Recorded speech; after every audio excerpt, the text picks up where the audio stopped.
Nizamabad Property Show 6th, 7th, 8th February. Venue High-Tech City.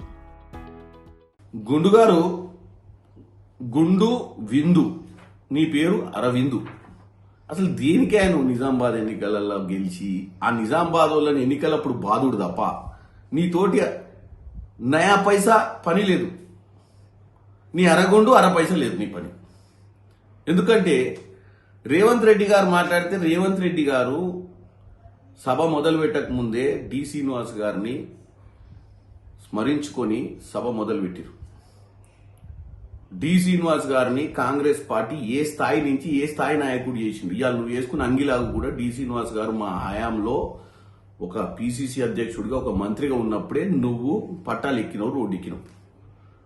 ఇవాళ వచ్చి Congress party ముఖ్యమంత్రిని తిడితే నీకు ఏదో భాష ఏది నీ యాస నీ భాషతోటి మాట్లాడితే ప్రజలు ముగ్ధులైపోయి ఇక మమ్మల్ని తప్పు పడతారన్న పిచ్చి ఆలోచన కాదు. నేను దయచేసి నువ్వు రెండోసారి నిజామాబాద్ ప్రజలు నేను గెలిపించారు. ఏం చేసినావు నిజామాబాద్కి?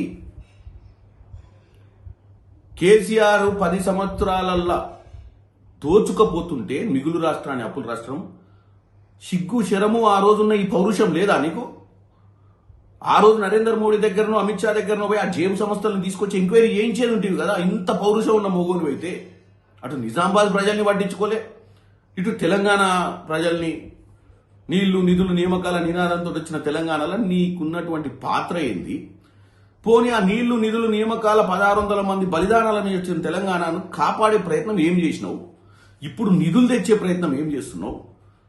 2 సార్లు గెలిచినావు. రేపు భవిష్యత్తు ఉందన్న నాయకుడు అని నీ మీద నీకు నమ్మకం ఉంటే ప్రజలకు ఏమైనా చేయాలి కదా. ఉట్టిగానే అప్పుడప్పుడు వారానికో 10 రోజులకో ఒకసారి వచ్చి నీ ఆశల ఏదో తిట్టిపోతే నిజామాబాద్ ప్రజలు గమనించాలి. ఇటువంటి దద్దమ్మలను వచ్చేసారి ఎన్నికలలో బొంద పెట్టాలి. ఇప్పుడు మున్సిపల్ ఎన్నికలు గెలవాలన్న ఉద్దేశంతో మళ్ళీ వచ్చి ఆడ బలాదూర్ లెక్క తిరుగుతుండు. బలాదూర్ మాటలు మాట్లాడుతుండు. వీళ్ళెవ్వరికి చిత్తశుద్ధి లేదు. వీళ్ళు ఓట్లు దండుకోవడమే తప్ప వీళ్లకు తెలంగాణ మీద ఈయనకు గాని ఈయన తోటి 2 మంత్రులు కిషన్ రెడ్డికి గాని అక్కడున్న బండి సంజయ్ గారికి గాని వీళ్ళెవ్వరికి చిత్తశుద్ధి లేదు.